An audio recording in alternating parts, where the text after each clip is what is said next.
Hello and welcome to Strive Defense Dialogue. I'm your host, Brigadier Rakesh Bhatia. Today is the 200th episode of Strive Defense Dialogue, and I am so happy to invite Commander Sumit Ghosh to the platform. Welcome, Commander Sumit. Thank you, sir. Thank you for inviting me today. Today, since you have a background as a submariner uh, in submarines, so today we will talk about future of India's Navy. How exactly are the submarines important in the new sea warfare that we see? Before I hand over the stage to you, I will very quickly go over the basic thing that normally we know about uh, Navy, because our knowledge about Navy is not that what it should be. So it will be my endeavor to just put context to what I am going to say, and thereafter I will invite you over for detailed comments on the submarine warfare. Naval warfare happens in three dimensions: air, surface, and subsurface. Think of a air dimension like a drone flying over a city. In Navy, this means fighter aircraft which take off from the aircraft carriers. There are maritime patrol and helicopters. The surface dimension is like a police car. In naval term, this is the role of aircraft carriers, destroyers and frigates, and large ships, which we normally see on the surface of sea, the water. But actual difference is the subsurface surface dimension. It is the most secretive, and it is like an undercover detective moving silently, unseen, but decisive when action is needed. Today, it will be our focus on this hidden world under the sea, where India will once again be taking a big step forward with the likely commissioning of INS Aridaman, our third nuclear powered ballistic missile submarine. I must add, constructing, operating, and maintaining an SSBN. And now, what is an SSBN? I will request the commander to explain us to about SSBN slightly later. It is a very tough task. It is highly strategic platform, and only 5 countries, rather 6 countries now, uh, they have this capability: Russia, USA, China, UK, France, and now India. We already have a fleet of conventional marines which are SSNs like Chakra 1 and Chakra 2. We will understand the difference. We'll request you to please explain when we come to it. And now this is the SSBN. We've already had version 1, which was Arihant. The other one is Arighat. Now, before I hand over, a quick look at the checkered career of Commander Sumit Ghosh. He's a former Indian Navy submarine officer. He's an alumnus of Naval Academy Goa, the prestigious naval training center at St. Petersburg, Russia, and Staff College at Mirpur, Dhaka. He has also been directing staff at the Indian Defence Services Staff College, DSSC, Wellington, a deep sea diver, a cruise missile, and underwater weapons specialist. Commander Sumit Ghosh served on Kilo class submarine and is a proud recipient of Op Vijay and Op Parakaram medals for special submarine operation. He commanded a Kilo class submarine that sailed our President Dr. Abul Kalam. Commander Sumit is a highly experienced in undersea strategy, tactics, and operation, and is a prolific speaker who speaks on various forums on varied international strategic and military issues. He keenly writes on international maritime issues. He is actively promoting India's unmanned underwater vehicle program and the seabed warfare strategy. So, Sumit, what we know as a layman is that Aridhaman is about 111 meters long, roughly the length of a football field. It weighs around 6,000 to 7,000 tons, close to 1,000 elephants. Underwater, it can move at 24 knots, but completely hidden. It can stay submerged for 4 months, the only limit being how much food for the crew of about 100 to 110 officers and men it can carry. It has it can carry either 12 K-15 missile with a 750-kilometer range or 4 K-4 missile with 3,500-kilometer range. Now that we have set the stage, let's bring in. Coming specially to nuclear submarine, what makes an SSN different from an SSBN and why are both needed? Over to you. Thank you, sir. Thank you so much for inviting me, and good evening to all my viewers on the YouTube who are seeing this channel. It's a pleasure to talk on a subject which is very close to my heart, and of course, being a submariner, it gives me a lot of pride and honor to speak about submarines, submarining, and how submarines actually shape the maritime strategy and the national strategy. It is important to note that submarines form the third leg of the triad. The triad, in the sense, the land, the sea, and the air. They are forming one part. And in that maritime domain, the subsurface domain, which is manned, operated, and controlled by submarine officers, submarine sailors, and the other underwater platforms, they shape the entire subsurface strategy, tactics, and operations. So, coming to your question, sir, the SSN is a purely attack submarine, and SSBN, as you highlighted already, is the acronym for subsurface submerged ship ballistic nuclear. So this is a international nomenclature. But however, for a common understanding, it is a ship which is propelling underwater and which is nuclear propelled and carrying ballistic missiles. In comparison, the SSN is purely a nuclear submarine which is propelling underwater and predominantly does not have ballistic missile submarines, ballistic missiles for utilization as a weapon. And therefore, SSN is a purely attack submarine, whereas you can say that the SSBN is a predator which lurks underwater and launches only when there are no other options. So it is a second strike weapon. Traditionally, also, SSN is more maneuverable, it's not as bulky, so it's swifter, it carries lesser manpower, it has lesser weapons, but mainly cruise missiles, torpedoes, etc., and has got attack capability. It goes on hunting. So if we say that what does the SSN do, we can say that it hunts for target underwater. So target could be a surface action group comprising of a few ships or a carrier battle group or other submarines also. But a ballistic missile nuclear submarine does not hunt for targets. It is deployed in support of national objectives. And those national objectives, the predominantly main national objective is second strike capability. That is the essential difference. I'm sure this layman explanation would be enough for everybody to understand the basic difference between SSN and the SSBN. Over to you, sir. Thank you for very lucidly explaining now that we know the difference between SSN and SSBN. Now, I would request you to, of course, keep yourself within the non-classified specifications of the latest SSBN that we have launched. Could you just introduce the technicalities of INS Aridaman? Incidentally, Aridhaman primarily means it's a Sanskrit word where Ari means enemy and Daman is destruction.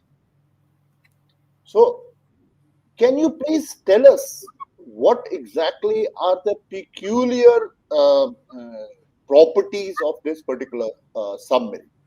Over to you. INS Aridaman is the follow-on of our SSBN program. Before this, there are two, as you highlighted already, INS Arihant, which also essentially means the annihilator of the enemies. And then Arighat also means destroyer of the enemies. And Aridhaman also means destroyer of the enemies. These are acronyms of the same, synonyms of the same Sanskrit word. Yeah. And they essentially are complete annihilation and destruction. That is the role of the second strike weapon. INS Aridaman, definitely being a follow-on, has got better technology. I will just enumerate few which are available in the open domain. And predominantly, if we talk about a platform, the length, the weight, the size matters, of course. And since it is an enhanced version of the Arihant and the Arighat, therefore it is about 1,000 tons heavier, as you rightly said, 7,000 tons. So it's about 1,000 tons heavier than the previous versions. It's about 10 to 12 meters longer than the previous version. So the length could be about 120 to 130 meters. And the beam is also about 12 to 15 meters. And draft, of course, is dependent on the payload that the system is taking. In fully loaded condition, it could be anything between 15 to 17 meters. So it's a bigger platform. It's a much more potent platform. And since it is carrying ballistic missiles, therefore it becomes a very, very lethal platform. In terms of integrating technologies, you can say that it got very, very powerful Ushus and Panchendriya sonars. These are the highly advanced versions of Ushus 1, Ushus 2.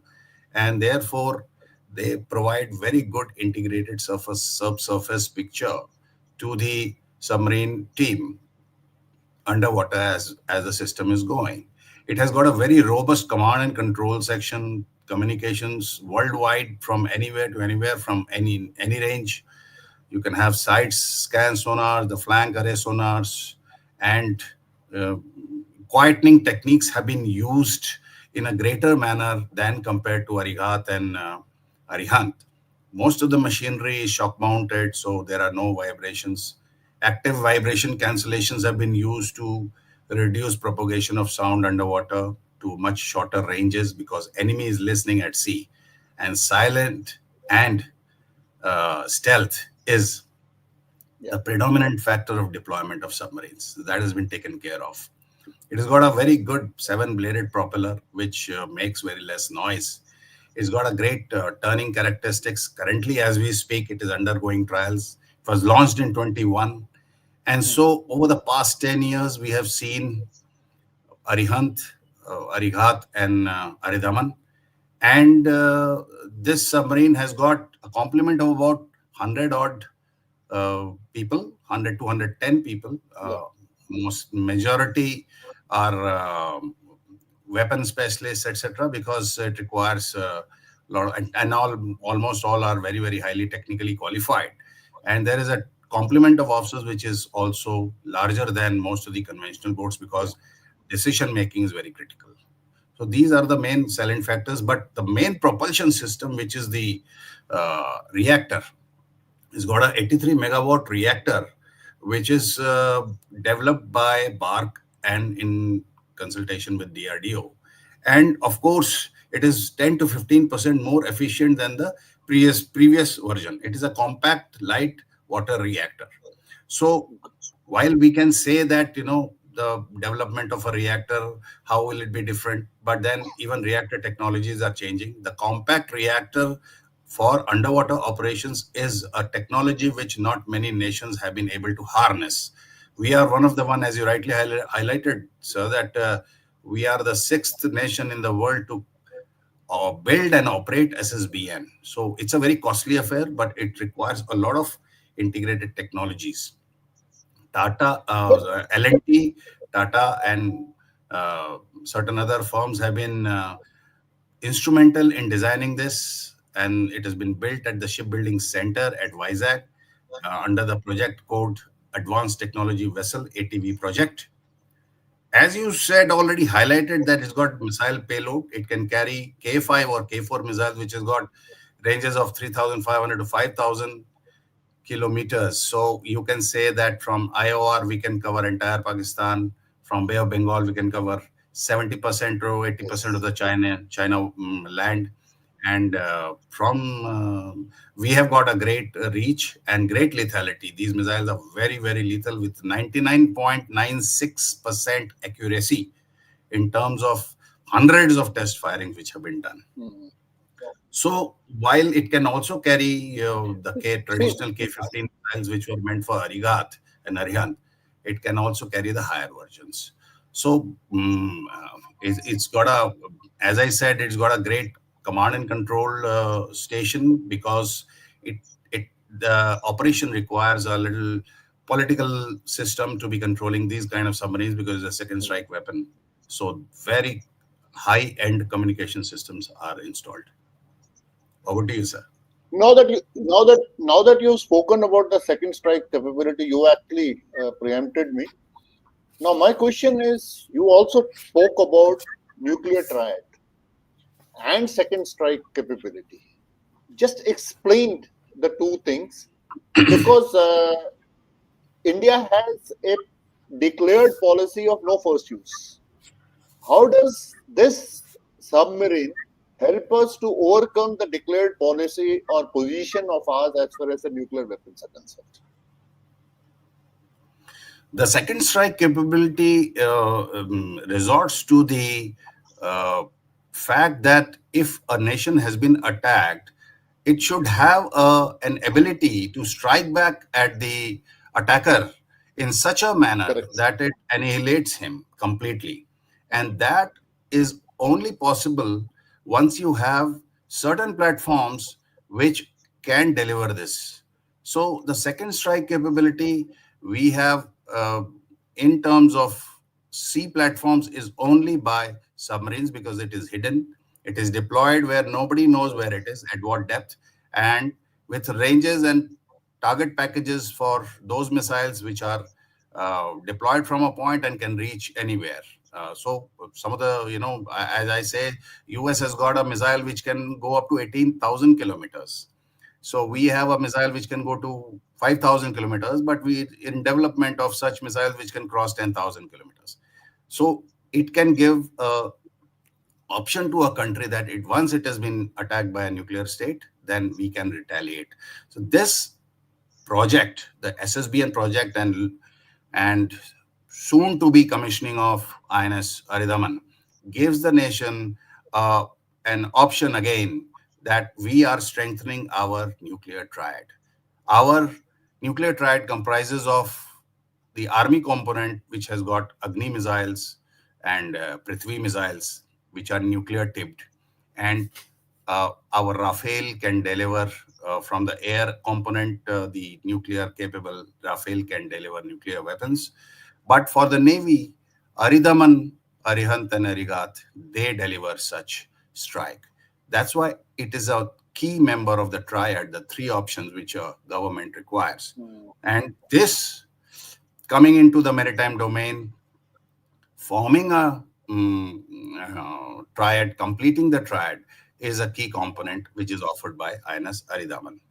While it offers a second strike capability, it also completes the full realization of India's dream of nuclear triad. So, in effect, it enhances our maritime deterrence factor. What do we mean by maritime deterrence factor? It means we can scare anybody at sea by using surface platform, but once the enemy knows there are no surface platform, but still it fears to tread in those areas, it fears to operate its merchant ships, allows its people to pass through or ships to pass through, trade to happen. That means we are having a factor which is denying the choice of the enemy to operate under those circumstances. This provides continuous at sea deterrence, CASD, it is called CASD. What happens Yeah. is that once you have, let's say, two submarines, this is a classical case, sir. I will just inform my viewers that suppose you have two submarines at any given point, no country will deploy both, because what happens is traditional this thing is that you deploy one, keep one under Hmm. repair or maintenance. When required, the first one comes back, because fault can come anytime. and the second one is deployed. In a traditional classical scenario of a naval warfare, the naval assets operate at a 1:3 ratio. So getting three submarines where one is returning from the sea, one is on the sea, going to the sea, and one is in the harbor repairing, getting repaired, prepared. This is the correct philosophy to operate with. INS Aridaman fulfills the Navy's this option by coming at the third point. As we grow in number, the flexibility to have many submarines deployed in the vast ocean areas of the Indian Ocean, Indo-Pacific, or the Mediterranean even will grow. But this completes a continuous deterrence at sea possibility. And therefore, now the enemy has to note that any given time, our nuclear triad is complete. And at any given time, the second strike from the sea is very imminent because we have three SSBNs operating at any given time. Any one or two can be at sea. This is very important.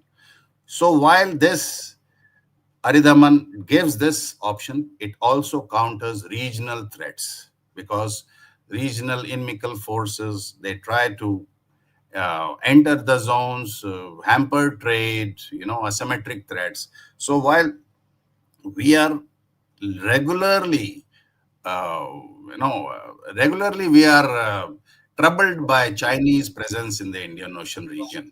So we are likely now to take that effort by China, that effect by China, more by the bull, by a bull by the horns, actually. So that becomes a very, very strong factor for Indian Navy and Yeah. India. Over to you, sir. Thank you. Very well explained. Very well explained. Now, beyond deterrence, what you have said, stealth contributes tremendously to the deterrence. The range that it is achieved, contributes to the deterrence.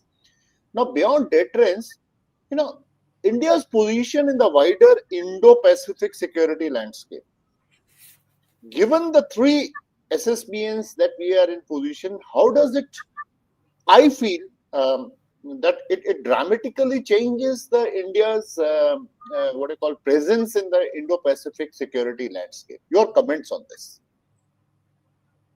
It does because, as I said, we are able to offer the continuous at-sea deterrence capability with the arrival of Aridhaman. And in any case, our SSBN and also the SSN that we had earlier, the Chakra 1 and Chakra 2, have had opportunity to continuously monitor and gather intelligence or operate in the South China Sea and Indo-Pacific areas much beyond the Indian Ocean region. Traditionally, the conventional submarines are limited to operate far from its own bases because of endurance and supplies, logistics, etc. Restrictions. But nuclear submarines, because they are unrestricted in power because of the presence of nuclear reactor, they are only restricted by human endurance and logistics. Yeah. If these two things are taken care of, and our professional submariners, they are highly capable of spending great amount of time at sea, and so this limitation does not figure in the SSBN. So I think our SSBNs, our leaders, are going to take it a chance and opportunity to further explore and expand the zone of the SSBN in the areas beyond the IOR and positively influence and control such regions where we have not really traditionally been operating. So Indo-Pacific region is going to be affected definitely and positively for the Indian Navy and India in this regard. And the vastness of Indo-Pacific, you need much more endurance than maybe you are operating in other oceans, especially in the Pacific with very little availability of ports for logistics sustenance and all. So I mean, probably without this, our presence was not that important, not that effective as now it would be with a longer sustenance.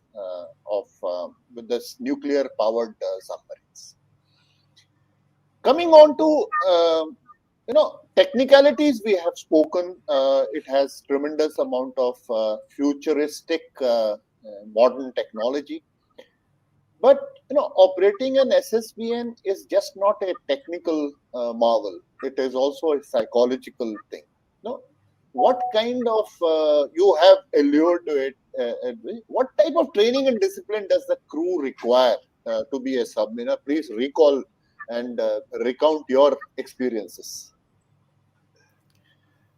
First of all, the service is a voluntary service. It is opted by the person who wishes to become a submariner, and then he undergoes a medical examination, and then a psychological evaluation, whether he can live in confined spaces, whether he panics in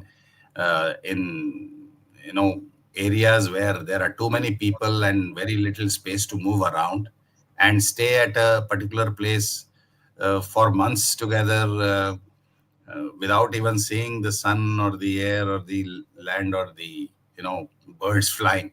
I think it's much more to do with the strengthening of the will, the mental fitness, and of course, because it is voluntary, therefore Navy eliminates any error on part of the journey and undertaking. So I think submarining requires different psychological setup and a tougher psychological setup, because the nature of the comfort and the facilities available to you, and of course the constraints of being far away and without being able to communicate these days with anybody at all. Nobody communicates from somewhere. It's a silent platform. So for months you don't talk to anyone, and you do not know what is happening in the world outside. That takes a toll on any person. And not getting fresh air as we are used to, or seeing the sunlight or the night moon is also a very, very different experience. I'm many times reminded of such periods where certain of our sailors or visitors on board, they used to get frustrated as to when are we going back. They used to be the non-submariners. So it does require a lot of training. So we have a theoretical phase in INS Satavana, Vishakhapatnam. We have a great emphasis on technical knowledge. Almost all submariners that you will find will know the technical systems of a ship like the back of their hand, whether it is hydraulics, whether it is pneumatics, or whether it is electrical or optical systems.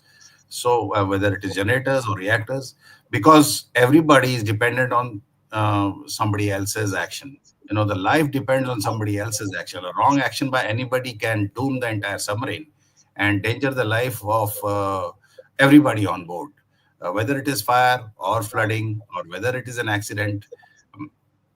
I think it requires a very, very high level of professionalism and high level of training, in which the training process continues. So after the theory classes, we do 6 months of watchkeeping, which is done on surface when we're not able to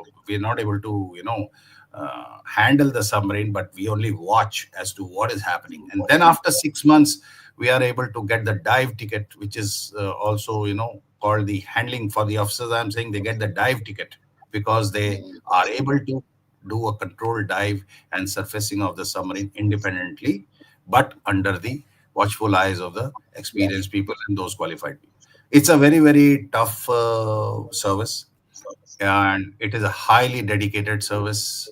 I think the professionalism and the level of training of submariners worldwide is one of the toughest. I can vouch for this. Yeah, absolutely. I agree. The way you are describing, it's very difficult, especially staying all alone with no environmental input to the human body, the day, night, summer, winter. There is no input primarily about the environment.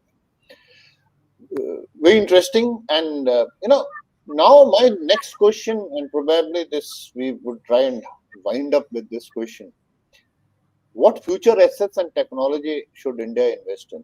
We have we've spoken about the surface. Without situational awareness, you know, there is no platform which can operate. But should we go in for more submarines in future, a similar type with an advanced? What exactly is happening in the world over to further advance this technology of submarine coming into the forces? Your views. What should complement uh, Aridaman and we move towards a balanced naval force? What is in your opinion required? So, if you ask me personally, I think history has been the witness that the biggest of the platforms have become redundant over years. Earlier, we had the huge tanks, which used to be the main powerhouse of the army. The tank warfare was one of the bloodiest warfare which we have also seen in even 65 and 71 also, especially in 71 Hosaniwara sector, I know. And also in the Rajasthan sector. But the tank warfare slowly is subsiding. In the world wars, we had the conventional submarines which took on, and then came the battleships, and the big battleships of the Germans, they slowly died. Then became the carrier battle groups. And slowly in the 70s, 80s, and the 90s, the carrier battle groups became one of the biggest challenge for any country to take on and for any country to even have. And so the surface navy became the passion of senior naval officers and the bureaucracy and those who were decision makers. Today, we have seen Sindoor, or even you take Ukraine, Russia, or even Israel, Hamas. I think the warfare has is redefining itself in the current scenarios. We are having faster weapons, hypersonic missiles, drone warfare, and those cheaper platforms are going to cause more damage to you than the bigger ones, especially those platforms which can be picked up by satellites, radars, helicopters, infrared sensors, anything which is on surface. We have satellites which have less than 1 centimeter, 1 millimeter capability to detect movement of any single thing. In such a scenario, we should not be investing in very large warships or very big surface combatants platforms. And we should concentrate on smart weapons, hyper and hypersonic missiles, the drone warfare. So, in terms of maritime sector, I think investment in submarines, ballistic missile submarines to strengthen the nuclear triad, attack submarines, SSNs, and conventional submarine to have regional superiority in the Indian Ocean region, and to extend further complications for the enemy, we must have unmanned systems, UUVs, AU, autonomous underwater vehicles, Yeah. unmanned underwater vehicles, or even now there is a concept of unmanned submarines itself, because as we say, the human element of warfare is slowly receding. We can see that everything is happening by remote. Who would have thought that a $400 drone will sink a four will destroy 40 bombers of Russia? Yeah. Ukraine destroyed 40 bomber of Russia, those TUs, 195, I think, and Well, they really obliterated billions of dollars by using drones. We have absolutely. also seen in of Sindoor that missiles and drones did the job. Our BrahMos did the job. So I think Indian Navy, India as a policy must witness this change and go for those combatants which are hidden. China Mm. has built a ship in whose belly there are 400 unmanned vehicles. So what does ship Yeah. does? Ship goes to some area, opens the belly, and these 400 Mm. unmanned systems, they swim out as per pre-program, and they destroy a fleet of ships with the cheapest of options which is available, and it doesn't matter to them that if the UUV came back or did not come back. So I think submarines is the way. and coupled with very high volume of research on unmanned systems and inculcating unmanned systems, uh, in the arsenal of the Indian Navy in fleets, and operating with even availability with marine commandos, these UUVs, they will do wonders in the next war, or to have superiority in warfare, sir. That's my opinion. Absolutely. Absolutely. And investing, two things I will bring it out, or maybe three. Investing in indigenous technology and indigenous codes, indigenous thing. You see, in the recent Op Sindoor, it was BrahMos and Akash Tir, which have it's our own product, which has done much better than any other. Of course, S400 did the thing the other side. So, and second thing is situational awareness. If you do not have enough situational awareness, in your case, like you have this maritime domain awareness, and uh, for the submarines also to operate, you need little bit of or a lot of information regarding the type of sea, the current, the thing, whatever. AI, quantum computing, these are edge technology. These are the thing on which we need to invest. Now, these are the ones which I feel are not going to come overnight. You have to depend on the foreign trade, and in the meantime, you know, go in for your own innovations and your own research. Uh, what are your views on this aspect as far as situational awareness is concerned, and how exactly is the Navy going ahead on that? Over to you. The Navy is very advanced in terms of communications. I can say that ISR, the NCW network communication systems, and we have actually established an IFC IOR, which is foreign license cell, which is in Gurgaon, which manages over 40 countries operating in the IOR and their entire network communication systems. We have our own satellite. Our Rukmini provides communication system, which is a secure communication to all the naval units.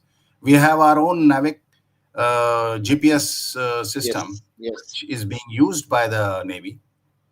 We have our own, this as I was talking about, the sonars which are being installed in Aridhaman and previous ones, they are all indigenous systems.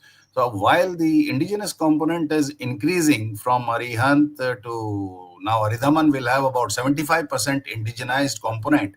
And for a ballistic missile submarine to have a 70% to 75% indigenous technology is a huge achievement, I will say, for the country, because innumerable systems and innumerable integration of technology happens on such platforms.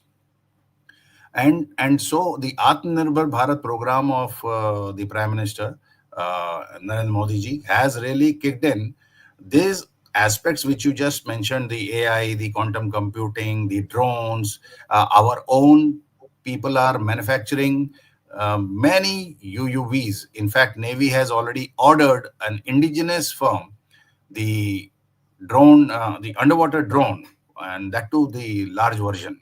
So we are proceeding ahead in this direction.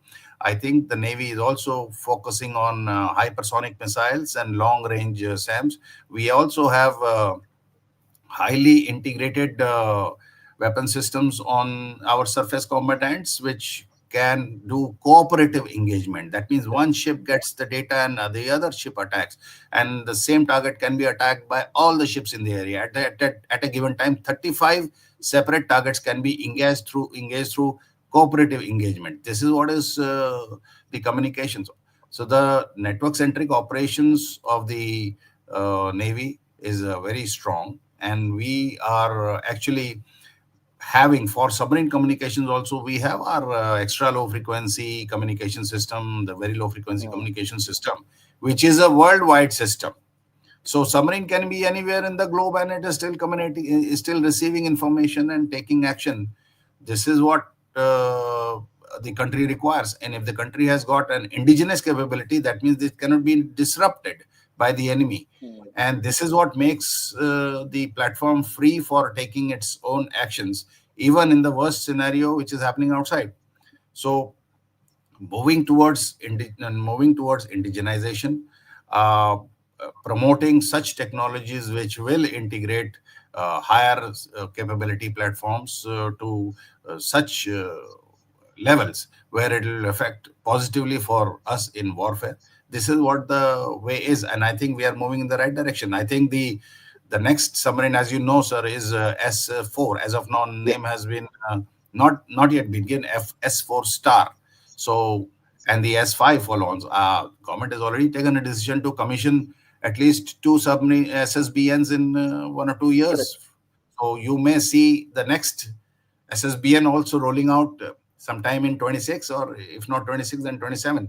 But definitely, Aridhaman and follow-ons are on the way, and securing Indian Ocean region and the other adjoining areas, and having the display of power, strategic deterrence, and with the successful operation of the nuclear triad becomes our strong point. That is, we are proud of that fact that we are able to do this. No other country, at least in the vicinity other than China, is able to do this. This is what makes us proud. Thank you, sir. Wonderful, Commander Sumit. In fact, what you said gives us a lot of confidence in the way things are moving and the way we are progressing towards creating a deterrence and making ourselves secure. For some reasons, we haven't received the questions, probably some technical hitch, it seems. What we have heard today, uh, it proves that naval power is not only what flies or what we can see sailing on the surface. It's more about what hides below, unseen. But probably that is what is the decisive edge. With Aridaman, India will strengthen its silent shield, and S4 star, which is coming up, it will further strengthen the shield, the guarantee of safety and deterrence towards others. Thank you for sparing the time and explaining in detail. It was really a wonderful experience listening to a professional like you. So, until next time, remember sometimes the strongest weapon is the one that you cannot see. Thank you very much. Thank you so much. God bless and Jai Hind. Jai Hind. Thank you so much.